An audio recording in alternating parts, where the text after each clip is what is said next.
जयपुर में प्रिंसिपल पति की दादागिरी। जयपुर के मानसरोवर महात्मा गांधी स्कूल का ये पूरा मामला है। प्रिंसिपल के पति ने अध्यापक को दी है धमकी। अब इस धमकी का ऑडियो वायरल हो रहा है। स्कूल में नहीं घुसने की भी धमकी दे डाली है। तो वहीं फर्स्ट इंडिया इस ऑडियो की पुष्टि नहीं करता है। हालांकि फर्स्ट इंडिया इस ऑडियो की पुष्टि नहीं करता है, पर यह ऑडियो अपने आप में बहुत कुछ कहता है। अब पुलिस के द्वारा इस ऑडियो की भी जांच की जाएगी, तो वहीं इस पूरे मसले की भी जांच की जाएगी। तो जयपुर में प्रिंसिपल पति की दादागिरी से जुड़ा ये पूरा मसला है। जयपुर के मानसरोवर महात्मा गांधी स्कूल का ये पूरा मामला है। प्रिंसिपल के पति ने अध्यापक को धमकी दी है। अब इस धमकी का ऑडियो वायरल हो रहा है।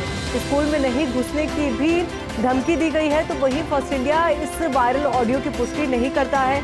फर्स्ट इंडिया इस वायरल ऑडियो की पुष्टि नहीं करता है, पर ये ऑडियो अपने आप में बहुत कुछ कहता हुआ नजर आता है। तो ऐसे में अब देख रहे हैं ये महत्वपूर्ण कि जब पुलिस की जांच पड़ताल होगी, पुलिस के द्वारा इस पूरे मामले का पटाक्षेप होगा, तो कौन कौन से अहम तथ्य निकलकर सामने आते हैं। क्योंकि लगातार हम इस तरीके की घटनाएं देखते हैं जब दादागिरी देखने को मिलती है रसूखदारों की, और उसके बाद क्या एक्शन होता है ये सबसे महत्वपूर्ण हो जाता है। तो ये पूरा मसला प्रिंसिपल पति की दादागिरी से जुड़ा हुआ।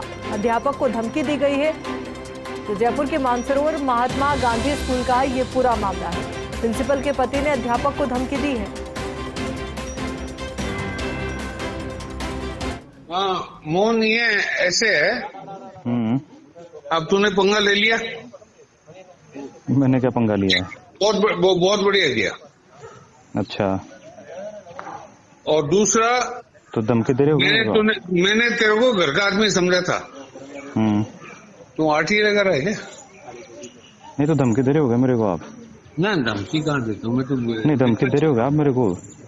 मेरी बात सुनो डॉक्टर साहब, मैं धमकी नहीं देता हूँ। एक बार आप स्कूल में घुस के तो देखो, फिर करता हूँ मैं आपको इलाज।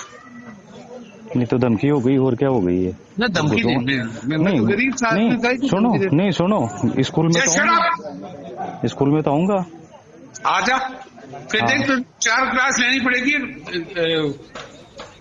वो करना पड़ेगा। अब इसी बीच हमारे साथ पीड़ित अध्यापक मोहनलाल जी जुड़ चुके हैं। मोहनलाल जी, जानकारी आपसे चाहेंगे कैसे ये पूरा मामला सामने आया, किस वजह से आपको ये धमकी दी गई, क्या कुछ कारण इसके पीछे?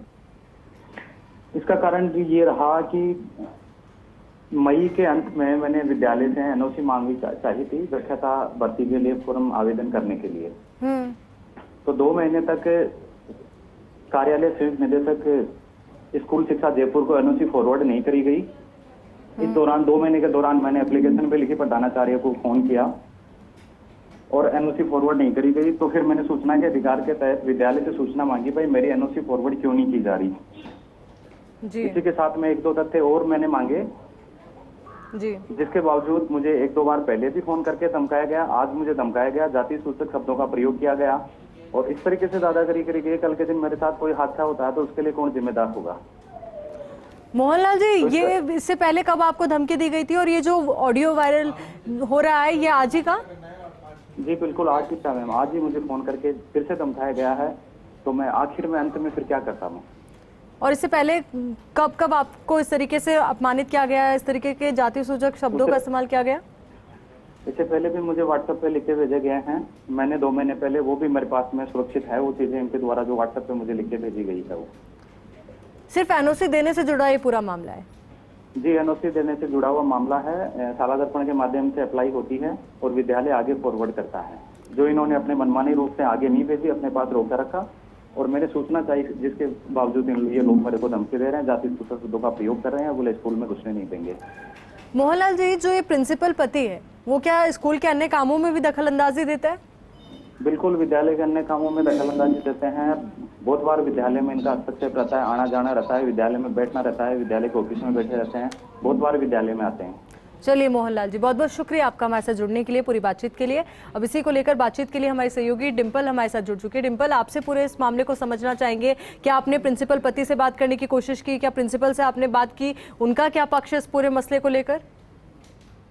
बिल्कुल आयुषी, सबसे पहले तो ये मामला सामने आया स्कूल का, और एक तरफ जहाँ स्कूलों की छवि इतनी अच्छी। बीते दिनों में जैसी महात्मा गांधी स्कूलों के कदम से इतना ज्यादा सराहा जा रहा था इस कदम को, लेकिन अब इस मामले के सामने आने के बाद जो छवि है उस पर थोड़े से सवाल खड़े हो रहे हैं, क्योंकि इतना अभद्र व्यवहार, और जो प्रिंसिपल है, प्रिंसिपल की पद पर भी नहीं है, किसी ऐसे इंसान का या किसी ऐसे व्यक्ति का जो किसी पद पर नहीं है, प्रिंसिपल के पति होने के बावजूद भी अगर वो किसी अध्यापक से या सिर्फ किसी तरह की अभद्र व्यवहार या कैसे भी गाली गलौज करके बात कर रहे हैं, तो इसे कहा जा सकता है कि पूरी तरह गलत भी है और शिक्षा विभाग इस पर जल्द से जल्द कार्रवाई भी करे। और क्योंकि बहुत जो फर्स्ट इंडिया से भी अगर लगातार अगर ये ऑडियो जो अभी आपने सुना इससे पहले, हालांकि इस ऑडियो की पुष्टि नहीं करता है, लेकिन संपर्क करने की पूरी कोशिश की जा रही है आगे भी कि क्या पूरा मामला है। और जब कार्मिक ने एक किसी भर्ती में शामिल होने के लिए अगर छुट्टी मांगी थी तो क्यों उसको छुट्टी नहीं दी गई और क्यों इस चीज को आगे क्यों नहीं प्रोसेस किया गया, इसको लेकर भी बड़े सवाल खड़े हो रहे हैं। लेकिन इस तरह का अभद्र व्यवहार बिल्कुल भी सही नहीं है